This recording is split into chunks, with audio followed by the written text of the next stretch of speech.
Assalamualaikum warahmatullahi wabarakatuh. Alhamdulillahirrabbilalamin. Wassalatu wassalamu ala asrafil anbiya'i wal mursalin Sayyidina wa maulana Muhammadin wa ala alihi wa sahbihi ajma'in, amma ba'd. The honorable person, our lecturer, Mr. J. Anharabi Tis'ah, MPD, and all of my beloved friends. First of all, let us thanks to Allah because of His blessing we are in good health. Secondly, salawat and salam also delivered to our Prophet Muhammad sallallahu alaihi wasallam, who has guided us from the darkness into the brightness.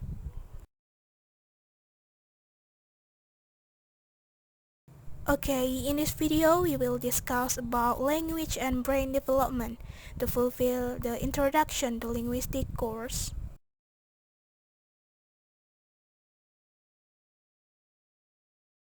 Before that, let me introduce myself and my partner.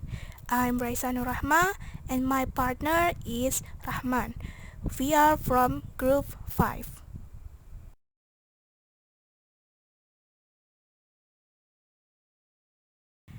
I will explain to you about definition of language development and brain development. First is the definition of language development. Language development is the process of developing one's ability to understand the pronounced words. Over time and interaction, a person's vocabulary or language skill also develop. Language development includes the development of communication competence, namely the ability to use all human language skill to express and interpret. Language development is influenced by the child's environment and surrounding environment. Interaction with older people or more mature speakers plays a very important role in helping children improve their ability to communication.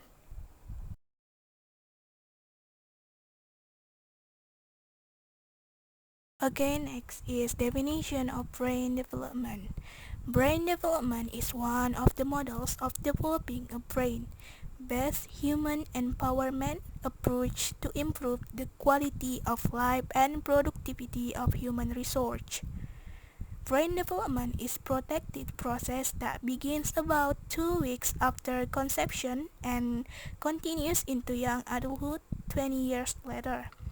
Brain development that occurs during the prenatal months is largely under genetic control, although clearly the environment can play a role.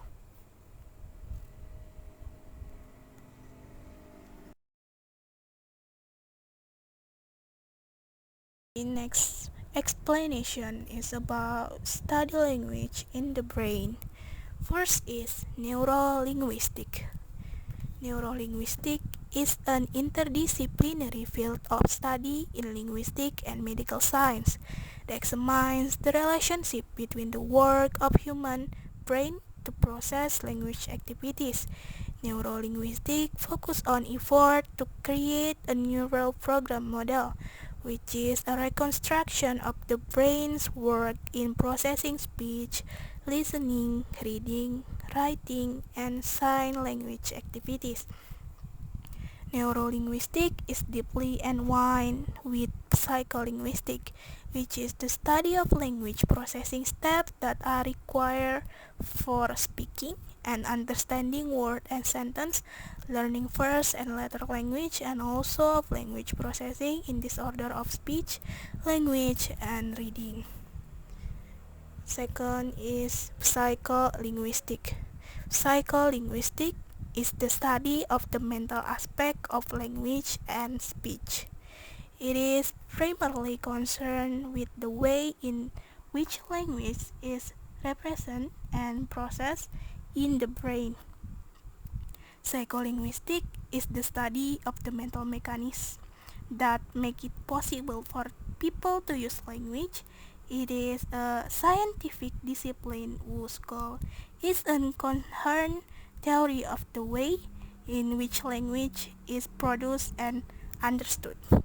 say Alan Granham in his book Psycholinguistic Central Topics. Okay, the next explanation will be delivered by my partner Rahman.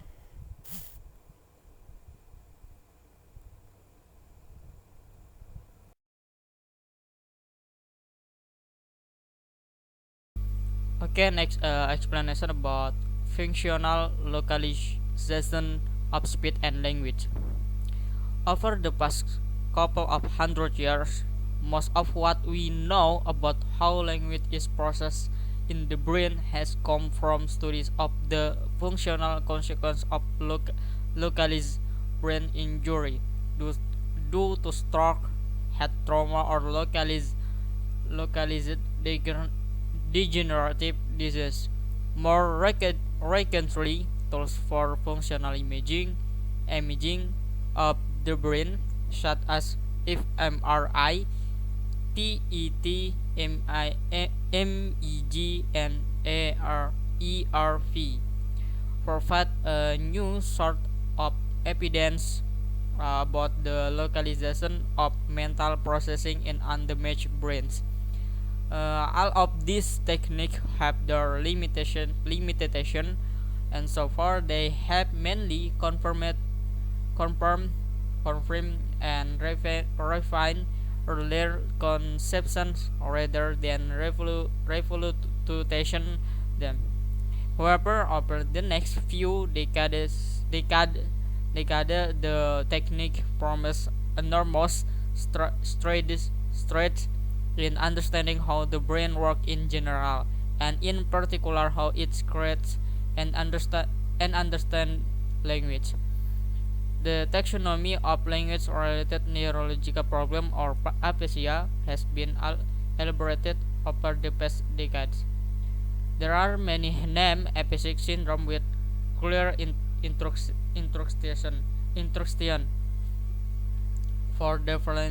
for differential diagnosis, and a plausible story about how these syndromes are linked to localization of language functional in the brain and the injuries to various brain tissues. We'll return shortly to a more elaborated table of episodic syndrome with connections to diagnostics pattern and likely are of areas of brain damage. After looking in more detail at the two basic categories of aphasia that were identified by two 19th century researchers, Paul Broca and Carl Wernicke.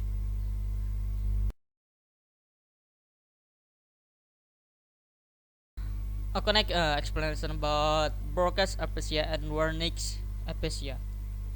As a National Institute of Health Information page says, Broca's aphasia results from damage to the front portion of the language dominant side of the brain.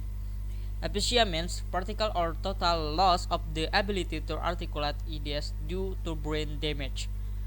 Here is somewhat more precise picture of the typical placement of Broca's area and Wernicke's area relative to various landmarks of cortical anatomy and Physiology. Broca's aphasia is sometimes called displacement aphasia or adramatic aphasia. It is named after Pierre Paul Broca, a French surgeon and anthropologist who first described the syndrome and its association if injuries to a specific region of the brain. Adjuratis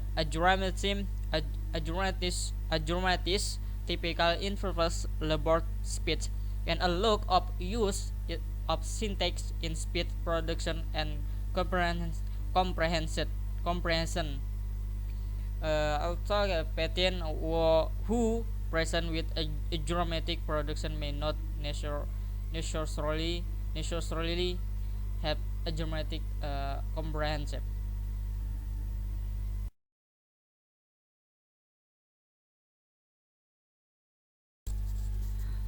Okay, I think that's all we can explain about our material. For more detail, friends, you can read a more complete explanation in the paper that we have provided. We apologize if there are errors both from the argument and pronunciation of words. We say thank you and we end. Wassalamualaikum warahmatullahi wabarakatuh.